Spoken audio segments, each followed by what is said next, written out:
I did not believe in monsters before this trip. But that night, deep in the jungle of Guatemala, I saw something that should not exist. It was standing between the trees. Tall. Too tall. Its arms hung down past its knees. Its skin looked pale blue in the moonlight. Its head was tilted in a way no person's head should tilt. And it was smiling at me. Not a normal smile. A wide, stretched smile that showed too many teeth. I was frozen. My backpack was still on my shoulders. My flashlight was shaking in my hand. I could hear my own heart pounding in my ears. The thing took one slow step toward me. Then another. And then it spoke my name. Daniel.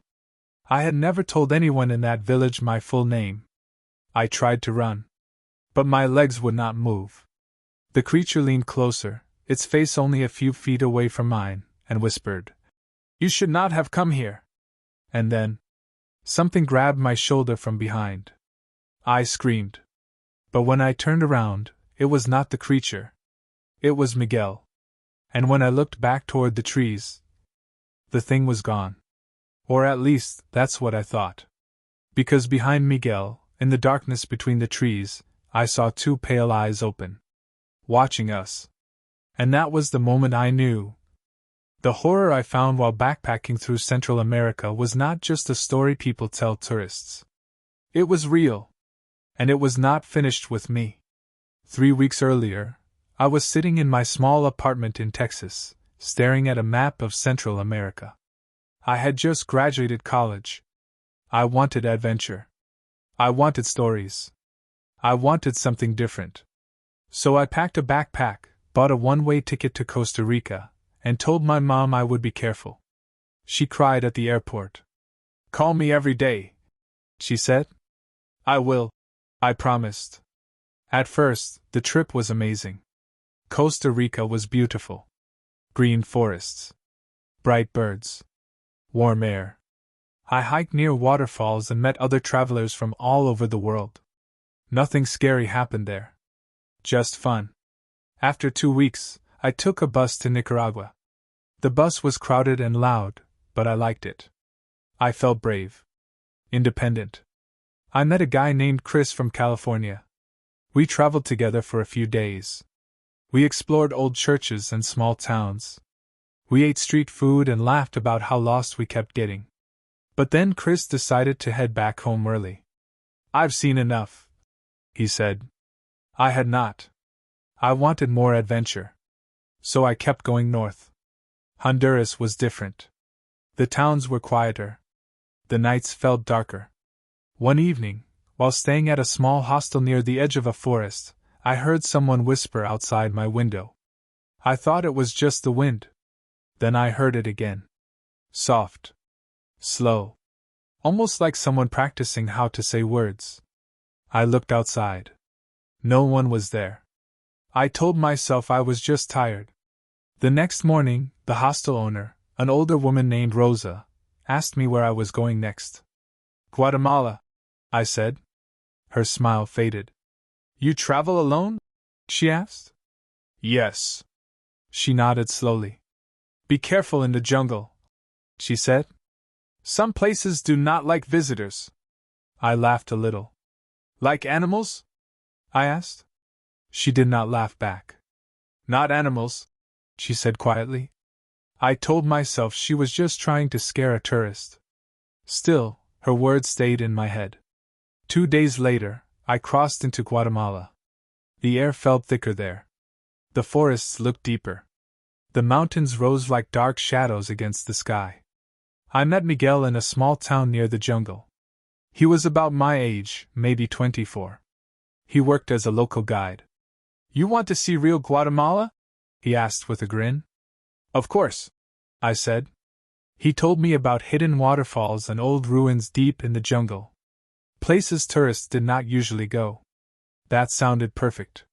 We agreed to leave early the next morning. That night, I slept in a small guest house. Around midnight, I woke up suddenly.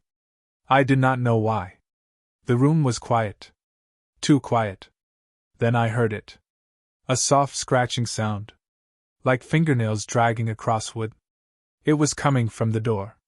I sat up slowly. "Hello?" I whispered. The scratching stopped. Silence. Then 3 slow knocks. Knock. Knock. Knock. My heart started racing. "Who's there?" I asked. No answer. I walked toward the door carefully. I looked through the small crack between the door and the frame. The hallway was empty. I opened the door quickly. No one was there. But on the wooden door, right where the scratching had been, there were 3 long marks. Deep. Like claws. I told myself it had to be some kind of animal. Maybe a dog. Maybe I was just imagining things. The next morning, I did not tell Miguel about it. I did not want to sound crazy. We started hiking just after sunrise. The jungle was beautiful at first. Bright green leaves. Birds calling in the trees. Sunlight shining through branches. Miguel told me stories about the area. Old legends. "Some people believe a spirit guards the deep jungle," he said. "A spirit?" I asked. "Yes. Something tall. Something that watches." I stopped walking. "That's not funny," I said. "I'm not joking," he replied. He looked serious. "They say it follows travelers who go too far." I laughed nervously. "Have you seen it?" I asked. He hesitated. "No," he said. "But my uncle did." I felt cold even though the air was hot. We kept walking. Hours passed. The jungle grew thicker. Darker. The path became smaller until it was barely a path at all. By late afternoon, we reached a small clearing. "This is where we camp," Miguel said. There were no other people around. No sounds of cars. No signs of buildings. Just trees. Endless trees. We set up a small tent and built a tiny fire. As the sun went down, the jungle changed. The birds stopped singing. Strange insects began to chirp. Shadows stretched long and twisted. I tried to stay calm. "It's just nature," I told myself. After dinner, we sat quietly. "Do you ever feel like something is watching you?" I asked Miguel. He stared into the fire. "Yes," he said softly. Right then, I heard a branch snap behind us. We both turned quickly. Nothing. Just trees. Miguel stood up and shined his flashlight into the darkness. The beam moved slowly between trunks. Then it stopped. "Do you see that?" he whispered. At first, I saw nothing. Then I noticed it. Far between 2 trees. A shape. Too straight to be a tree. Too tall to be a person. It did not move. It just stood there. Watching. The fire flickered. The shape seemed closer now. I blinked. It was gone. "Maybe it's just shadows," I said. Miguel did not answer. We went into the tent soon after. I could not sleep. Every small sound felt louder. Every rustle made my heart jump. Then I heard it. Footsteps. Slow. Heavy. Circling the tent. Miguel heard them too. We did not speak. The footsteps stopped right outside the tent. I held my breath. Something brushed against the fabric. A long, slow drag. Then silence. Minutes passed. Maybe hours. Finally, I must have fallen asleep. Because when I opened my eyes again, it was dark, and Miguel was shaking me. "Daniel," he whispered urgently. "Wake up." I sat up quickly. "What is it?" He pointed toward the tent wall. A shadow was standing outside. Tall. Very tall. Its head bent slightly, like it was trying to look inside. And then, it pressed a hand against the tent. The shape of the fingers stretched long and thin. Longer than any human hand. The fabric pushed inward. Closer to my face. And in a slow, broken voice from outside, it whispered, "Daniel, you should not have come here." The same words. The same voice. And this time, Miguel heard it too. The voice did not sound human. It sounded like someone trying to remember how to speak. "Daniel, You should not have come here. The hand pressed harder against the tent. The fabric stretched so tight I thought it would tear. Miguel grabbed his flashlight and turned it on. The bright beam hit the tent wall. The shadow disappeared instantly.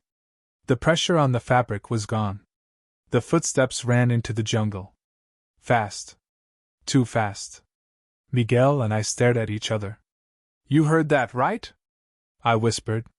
He nodded slowly. Yes. Neither of us moved for a few seconds.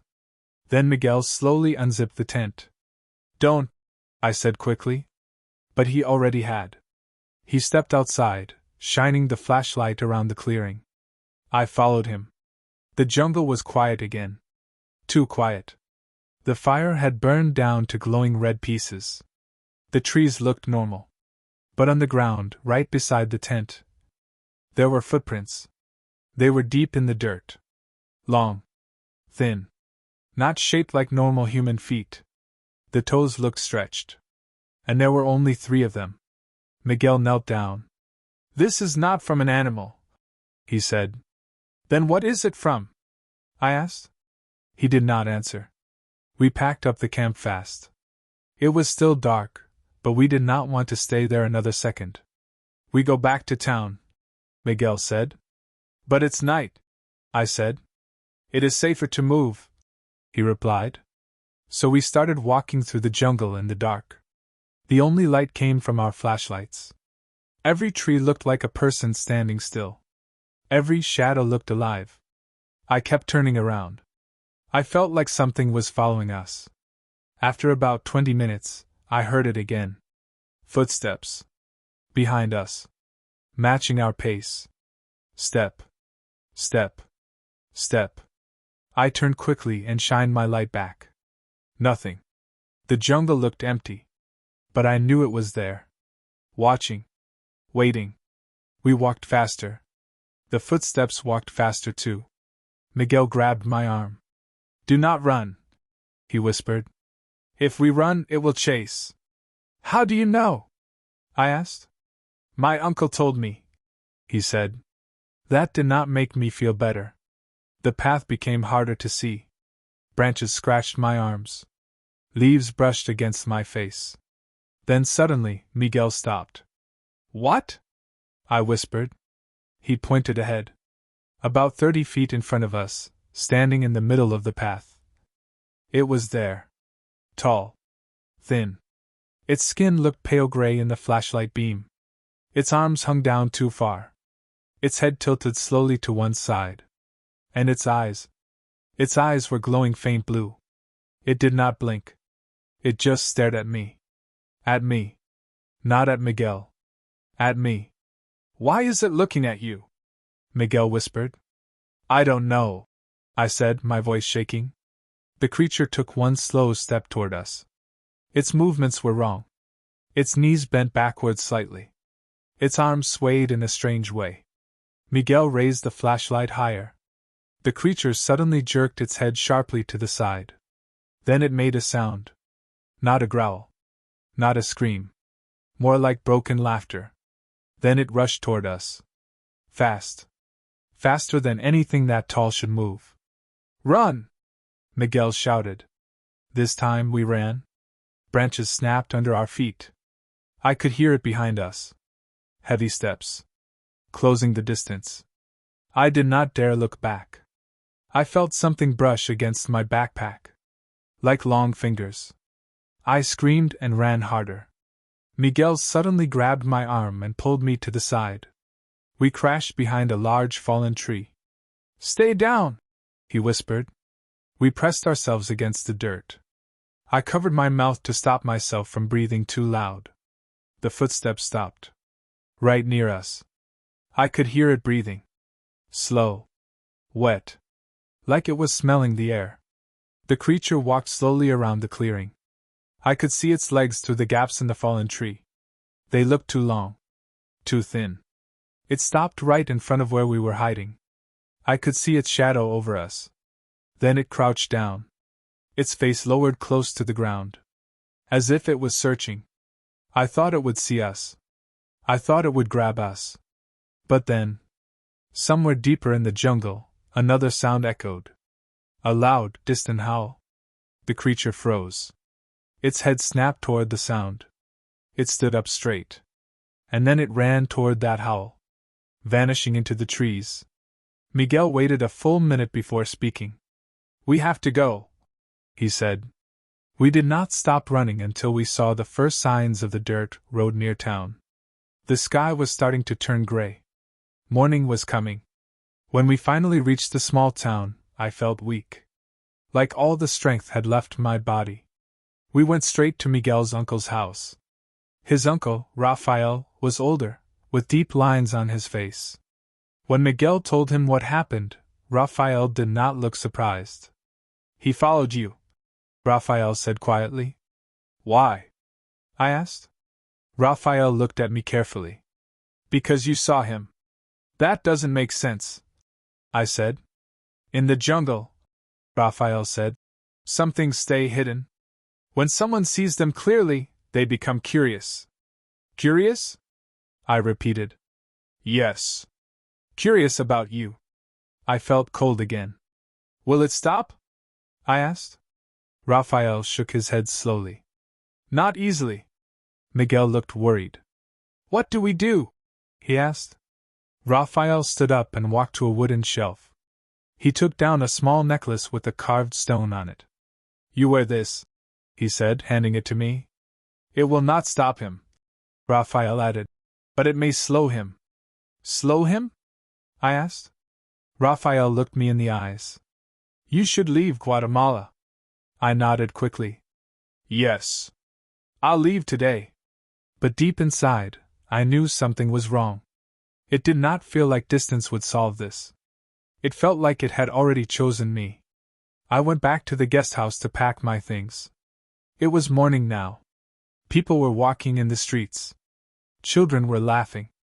Everything looked normal. Too normal. I kept checking behind me. Nothing. No tall figure. No glowing eyes. Just people. Maybe it was over. Maybe the jungle was its only home. I packed quickly and called for a taxi to take me to the bus station. While waiting outside, I felt my phone vibrate. Unknown number. I stared at it. Then I answered. "Hello?" Silence. Then breathing. Slow. Wet. My blood ran cold. "Who is this?" I whispered. The voice came through the phone. Broken. Soft. "Daniel." My hand started shaking. "You left the jungle." The line crackled. "You cannot leave me." The call ended. I dropped the phone. Miguel ran toward me from across the street. "What happened?" he asked. Before I could answer, the ground beneath us began to tremble slightly. Not like an earthquake. More like heavy footsteps. Coming from behind the buildings. People in the street stopped talking. A dog started barking wildly. And then, at the far end of the road, between two houses, I saw it. Standing there. In daylight. Taller than the rooftops. Its pale body clear against the morning sky. And this time, everyone saw it. Everyone in the street screamed. Some people ran into their houses. Some froze in place. The creature stood between the buildings, its long arms hanging low, its pale skin glowing under the morning sun. It looked wrong in daylight. Too tall. Too thin. Its head slowly turned from side to side, as if it was studying everyone. Then its glowing blue eyes locked onto me again. Not Miguel. Not the people shouting. Me. The ground shook with each step it took forward. Boom. Boom. Boom. Cars began to honk. A woman dropped her groceries. A child cried. "It's real!" someone yelled. Miguel grabbed my arm. "Run, Daniel!" We ran down the street as people scattered everywhere. I could hear heavy footsteps behind us. Windows shattered as the creature brushed against buildings. I dared to look back. It was moving slower now in the daylight. Its skin looked almost cracked, like dry clay. Smoke rose gently from its shoulders where the sunlight touched it. "It doesn't like the sun!" I shouted. Miguel looked back too. Then we stay in the open. We ran into the middle of the wide road where the sunlight was strongest. The creature stopped at the edge of a shadow from a tall building.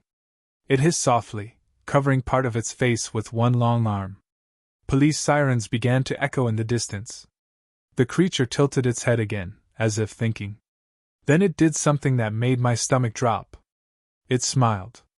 Not a normal smile. Its mouth stretched too wide. And then it stepped fully into the sunlight. Smoke rose thicker now, but it did not stop.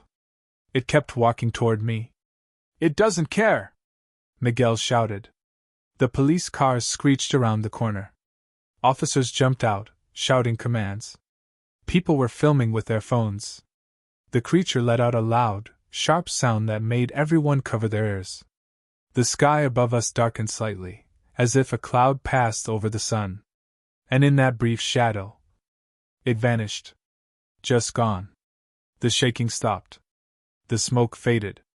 The street went silent except for distant crying. Police officers rushed around, asking questions. Some people said it was a trick. Others said it was a monster. Some said we were all imagining it. But too many people had seen it. Too many phones had recorded something tall and pale standing between the buildings. Miguel stayed close to me. Raphael arrived later that afternoon. He looked more worried than before. You brought him out, Raphael said quietly. I didn't mean to, I replied. You saw him clearly in the jungle. That made a connection. What kind of connection? I asked. Raphael looked at the necklace he had given me. He follows the ones who notice him.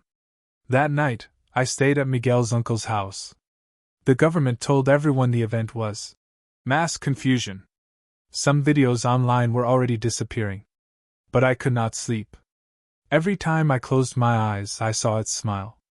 Around midnight, the power went out. The entire neighborhood went dark.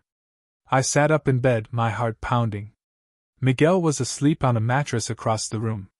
I heard something scrape against the outside wall. Slow. Long. Like fingernails on stone. I looked toward the window. The curtain moved slightly. There was no wind. Then a long shadow stretched across the floor. It reached my bed. I grabbed the necklace around my neck. The shadow stopped. For a moment, everything was still. Then something tapped softly on the window. Tap. Tap. Tap. Miguel woke up. Do you hear that? He whispered. Before I could answer, the window glass cracked slightly. A thin, gray finger pressed against it from outside. Miguel gasped. It found you again. The finger slid down the glass, leaving a dark streak. Then the creature's face slowly appeared outside the window. Upside down. Its glowing eyes stared at me. It did not blink. I felt frozen. The necklace around my neck grew warm. Very warm. The creature hissed and pulled back slightly. It looked angry now. It pressed both hands against the wall. The house began to shake. Plates fell in the kitchen. Miguel's uncle shouted from another room. The creature's long arm reached toward the roof. It began climbing up the side of the house. We ran outside. The moonlight covered the yard. The creature stood on the roof, taller than ever. Its body seemed darker now, less solid, like smoke mixed with skin. Raphael stepped into the yard holding something wooden in his hands. He began speaking in a calm but strong voice in Spanish. The creature looked down at him. It screamed again, that sharp sound that hurt my ears.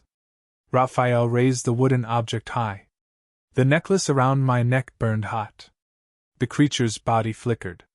Like a broken image. It tried to reach toward me again, but its arm passed through the air strangely, like it was losing shape. The sky began to brighten slightly, even though it was still night. A strange pale light spread across the clouds. The creature looked up at it. For the first time, I saw fear in its glowing eyes. It stepped backward on the roof. Its form became thinner. More transparent. It stared at me one last time. And then, it stretched upward into the sky like smoke being pulled away. Gone. The shaking stopped. The power came back on. The house was quiet again. Miguel fell to his knees, breathing hard. Raphael lowered the wooden object slowly. Is it over? I asked. Raphael looked at the sky. For now, he said. The next morning, I decided to leave Guatemala. Not because I hated it, but because I did not want to risk bringing danger to Miguel and his family again. At the airport, I kept looking around. Nothing unusual. No shaking ground. No shadows. Just people traveling. I boarded my plane back to the United States. As the plane lifted into the sky, I looked down at the jungle below. It looked peaceful from above, like nothing strange had ever happened. When I finally arrived home, everything felt normal. Too normal. Weeks passed. Nothing happened. No strange calls. No shadows. I almost started to believe it had ended. Then one night, back in my apartment in California, I woke up suddenly. My room felt cold. Colder than it should have been. I sat up slowly. The window was closed. The door was locked. But on the wall across from my bed, a tall shadow stretched upward. Long. Thin. Its head tilted slowly to the side. I froze. The shadow did not move toward me. It just stayed there. Watching. Then my phone buzzed on the nightstand. I looked at the screen. Unknown number. My heart pounded. The shadow on the wall slowly raised one long arm. The phone buzzed again. I slowly reached for it. And just as I was about to answer, the shadow began stepping out from the wall itself.